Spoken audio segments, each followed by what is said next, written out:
बिहारपुर हरी भरी वादियों और खेतों से घिरा एक ऐसा शांत और सुंदर गांव था जहां की सुबह चिड़ियों की चहचहाट और किसानों की मेहनत से शुरू होती थी। इस गांव के लोग जितने सीधे थे उतने ही दिल के साफ भी थे। दिन भर खेतों में पसीना बहाने के बाद शाम होते ही पूरे गांव की रौनक एक जगह सिमट जाती थी और वो जगह थी किशन का auto rickshaw chicken stall. Kishan अपने ऑटो में ही स्वादिष्ट चिकन बनाकर बेचता था। उसके हाथों के चिकन का स्वाद इतना लाजवाब था कि दूर दूर से लोग सिर्फ उसकी उंगलियों का जादू चखने खींचे चले आते थे। अरे किशन भैया, सच में आपके हाथों में तो जादू है। आपका चिकन इतना बढ़िया होता है, साफ सफाई भी इतनी अच्छी है। तो आप शहर क्यों नहीं चले जाते? वहाँ तो आप खूब कमाओगे। यहाँ गांव में ही क्यों रुके हुए हो? चाची, बात ऐसी है कि जब मेरे पास कुछ नहीं था और मैंने एक छोटे से ठेले से शुरुआत की थी, तब इसी गांव के भाई बहनों ने मेरा साथ दिया था। आज उन्हीं की बदौलत मेरे पास ये ऑटो है। अब जब थोड़े अच्छे दिन आए हैं तो मैं अपने लोगों को छोड़कर शहर भाग जाऊं? ये मुझसे नहीं होगा चाची। किशन, तुम जितना अच्छा चिकन बनाते हो, तुम्हारा दिल भी उतना ही प्यारा है। लेकिन एक बात बताओ भाई, आखिर ऐसा क्या डालते हो इसमें? हम घर पर कितनी भी कोशिश करने पर ऐसा स्वाद कभी नहीं आता। भैया, इसमें कोई गुप्त मसाला नहीं है। ये तो बस आप सबका प्यार है और मेरे स्वर्गीय बाबूजी का सिखाया हुआ हुनर, जिसे मैंने आज तक जिंदा रखा है। बस यही मेरी रेसिपी है। किशन की इन्हीं मीठी बातों और उसके स्वादिष्ट चिकन के दीवाने लोग रोज उसकी दुकान पर आते, चिकन खाते और खुशी खुशी पैसे देकर चले जाते। किशन की जिंदगी बहुत सुकून से गुजर रही थी, लेकिन कहते हैं ना, किस्मत की धूप में छांव का आना तय होता है। एक दिन किशन रोज की तरह अपनी दुकान लगाने की तैयारी कर रहा था। तभी उसकी पत्नी सुमन उसके पास आती है। सुनो जी, एक बात बतानी थी। कल जब आप दुकान पर गए थे, तब गांव के 2-3 लोग घर आए थे। उनके साथ जमींदार धनीराम सेठ भी था। वो आपके बारे में पूछ रहा था और कह रहा था कि कोई पुराना पैसा बकाया है। मैं उन्हें ठीक से पहचानती नहीं थी, इसलिए मैंने ज्यादा कुछ नहीं कहा। क्या? धनीराम सेठ? वो लालची आदमी हमारे घर आया था, लेकिन क्यों? कहीं ऐसा तो नहीं कि बाबूजी ने बीमारी के समय उससे कुछ उधार लिया हो और जाने से पहले मुझे बता ना पाए हों? मुझे तो अभी से घबराहट हो रही है सुमन। न जाने कौन सी मुसीबत आने वाली है। आप परेशान मत होइए, भगवान पर भरोसा रखिए। जो होगा अच्छा ही होगा। बस मेरी एक बात मानिए, अगर रास्ते में धनीराम सेठ मिल भी जाए तो गुस्सा मत करना, शांति से बात संभाल लेना। ठीक है सुमन, तुम फिक्र मत करो। आज वैसे भी बहुत देर हो गई है, मैं दुकान के लिए निकलता हूँ। किशन अपना ऑटो लेकर अपनी तय जगह पर पहुंचता है और रोज की तरह अपना चिकन स्टॉल सजाने लगता है। कुछ ही देर में गर्मा गर्म चिकन की खुशबू पूरे बाजार में फैल जाती है। धीरे धीरे ग्राहक भी आने लगते हैं, लेकिन आज किस्मत ने उसके लिए कुछ और ही सोच रखा था। अभी दुकान खुले थोड़ी ही देर हुई थी कि तभी गांव का लालची जमींदार धनीराम सेठ अपने 2 लठैतों के साथ रौब झाड़ता हुआ वहां आ धमका। और भाई किशन, क्या हालचाल है? मैं ठीक हूँ सेठ जी, आप बताइए, हमारे गरीब खाने पर कैसे आना हुआ? सब ठीक ही है। कल मैं तुम्हारे घर गया था, तुम्हारी पत्नी मिली थी।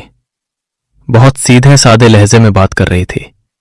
शायद जानती नहीं कि धनीराम सेठ कौन है। जी, वो आपको पहचानती नहीं थी। उसने मुझे बताया था कि आप आए थे, लेकिन सेठ जी, आप किस सिलसिले में आए हैं? साफ साफ बताइए। सुन, तेरे स्वर्गीय बाप ने मुझसे पूरे 5,000 रुपए उधार लिए थे। मैं तो भूल ही गया था, लेकिन कल जब पुरानी भई खाता खोली तो देखा कि वो पैसे आज तक वापस ही नहीं किए गए। अब इतने सालों का ब्याज जोड़कर पूरा हिसाब 25,000 रुपए बैठता है। क्या? 25,000 रुपए? सेठ जी, क्या सच में मेरे बाबूजी ने आपसे उधार लिया था? ए लड़के, जुबान संभाल के बात कर। धनीराम का खाता कभी झूठ नहीं बोलता। अगर चुपचाप पैसे नहीं दे सकता तो ये जो तेरी ऑटो रिक्शा है ना, इसे मैं उठा ले जाऊंगा, बेचकर अपना पैसा वसूल कर लूंगा। सेठ जी, रहम कीजिए, मुझे इस उधार के बारे में कुछ भी नहीं पता था, लेकिन मैं आपके पैसे नहीं खाऊंगा। बस मुझे 1 महीने का समय दे दीजिए। मैं दिन रात मेहनत करके आपके पूरे 25,000 रुपए चुका दूंगा। 1 महीना नहीं, मैं तुझे सिर्फ 10 दिन देता हूं। 10वें दिन मैं खुद यहीं आऊंगा। मुझे मेरे पूरे पैसे नगद चाहिए। अगर पैसे नहीं मिले तो तेरी दुकान, तेरा घर, तेरी जमीन सब मेरी हो जाएगी। और सुन, अगर पैसे नहीं दे पाया तो अपनी पत्नी की शादी मेरे लड़के से करानी पड़ेगी। धनीराम सेठ की आखिरी बात सुनते ही किशन का सब्र टूट गया।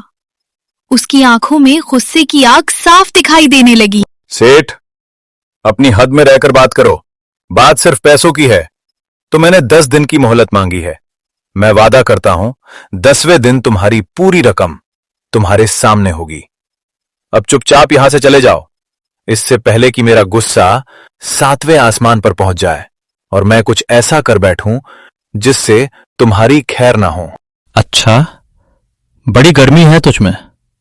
मुझे ऐसी गर्मी ठंडी करना अच्छी तरह आता है।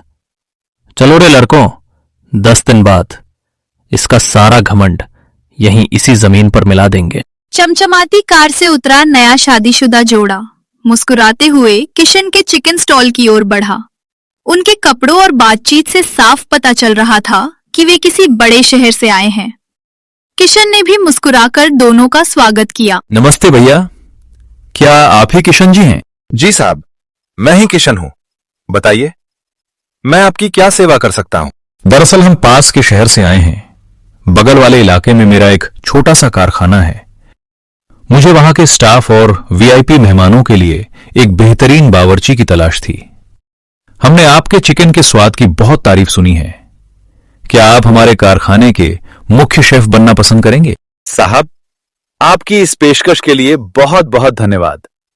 मैं खाना तो अच्छा बना लेता हूं, लेकिन मैं अपना ये गांव और यहां के लोगों को छोड़कर शहर नहीं जा सकता। मुझे अपने इस छोटे से काम से बहुत लगाव है। अरे किशन जी, पैसों की बिल्कुल चिंता मत करो।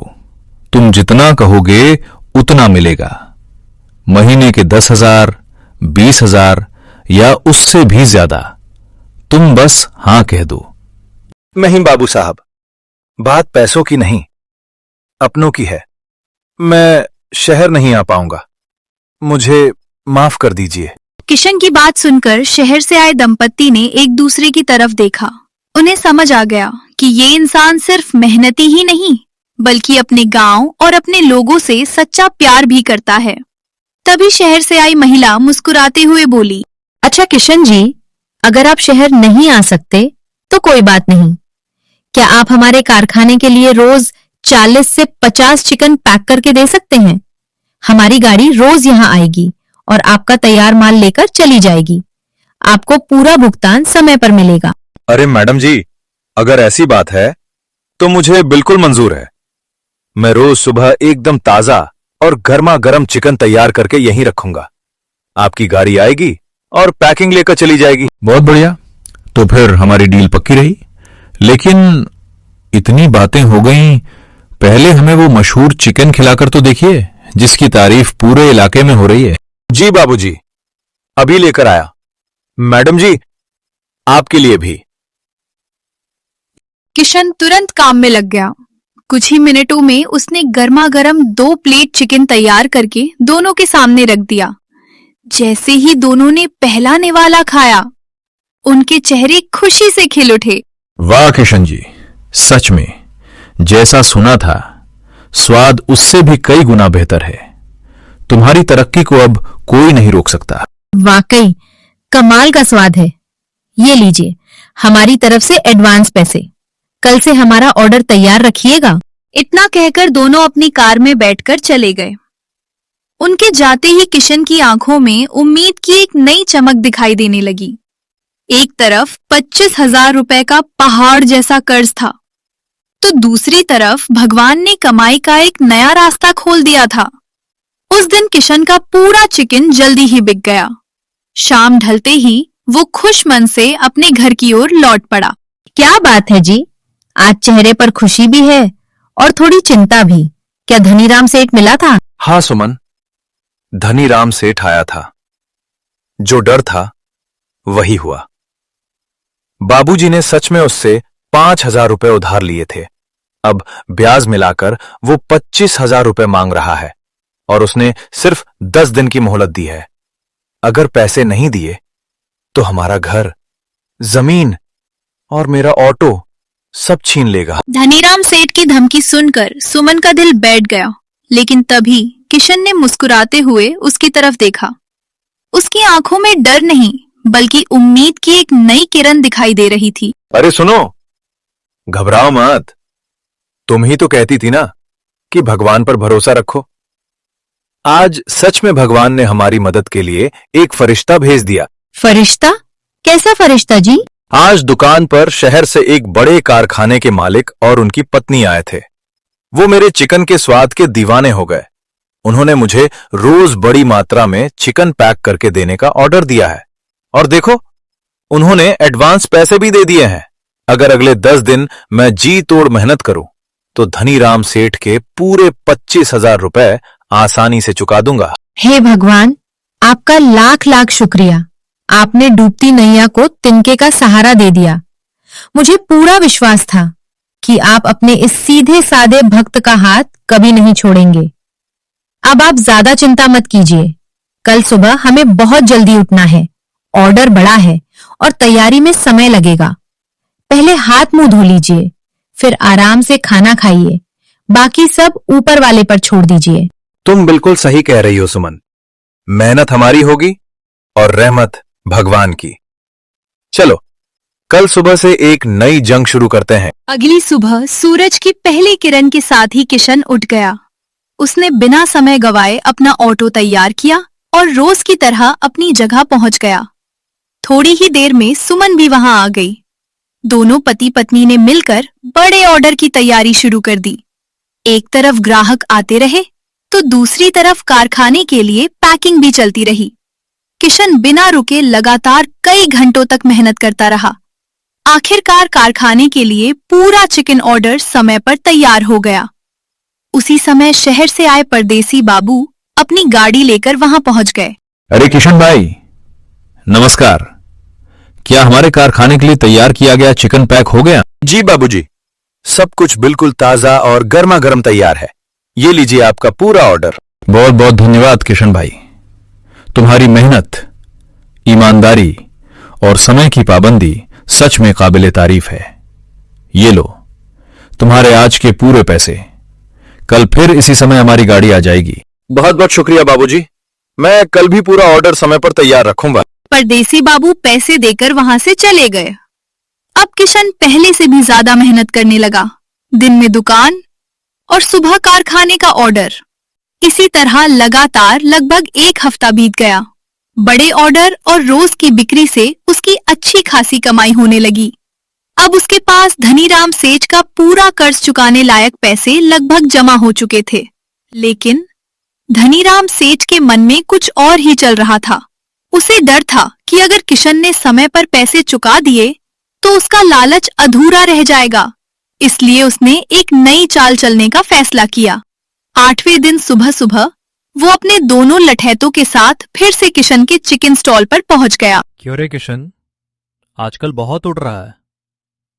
सुन, मैं पूरे 10 दिन का इंतजार नहीं कर सकता। मुझे मेरे पूरे 25,000 रुपए आज और अभी चाहिए। सेठ जी, आप ये क्या कह रहे हैं? अभी तो सिर्फ 8 दिन हुए हैं।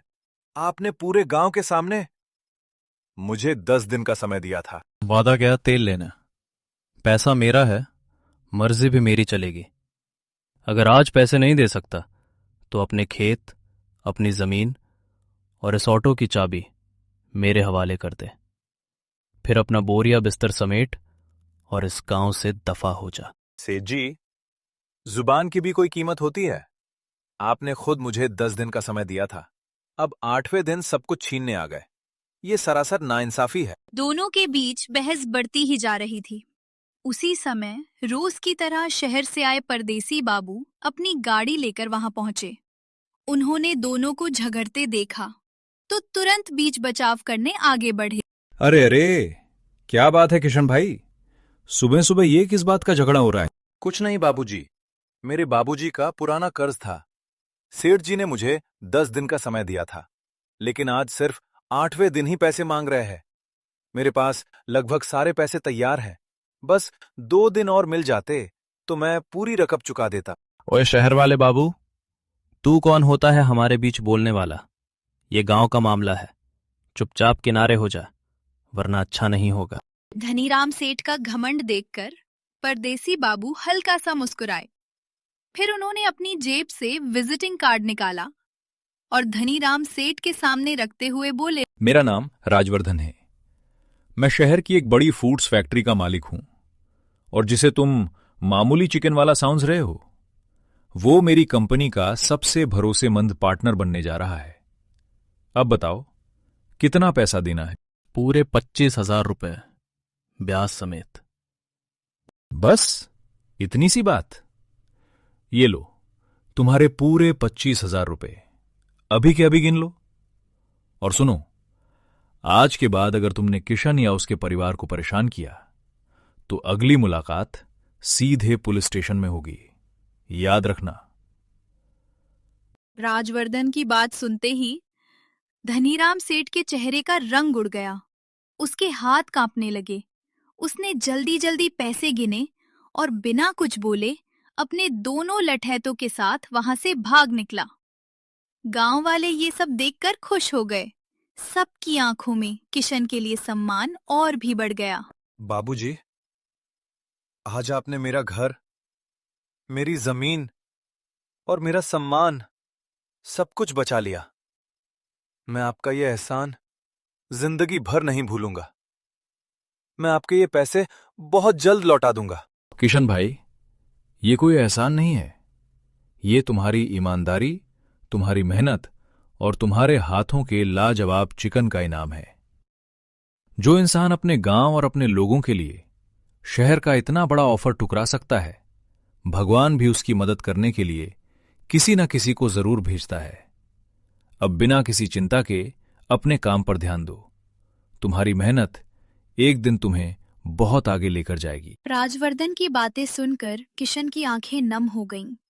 उसने भगवान का धन्यवाद किया और पूरे मन से फिर अपने चिकन स्टॉल पर काम में जुट गया। धीरे धीरे उसका कारोबार बढ़ने लगा। उसका चिकन दूर दूर तक मशहूर हो गया। कुछ ही वर्षों में वही छोटा सा ऑटो स्टॉल एक बड़े किशन चिकन सेंटर में बदल गया। किशन ने कभी अपनी ईमानदारी नहीं छोड़ी और हमेशा अपने गांव के लोगों का साथ निभाया। दोस्तों, इस कहानी से हमें यही सीख मिलती है कि मेहनत, ईमानदारी और अपनों के प्रति सच्चा प्यार कभी व्यर्थ नहीं जाता। भगवान देर जरूर करते हैं, लेकिन सच्चे इंसान का साथ कभी नहीं छोड़ते।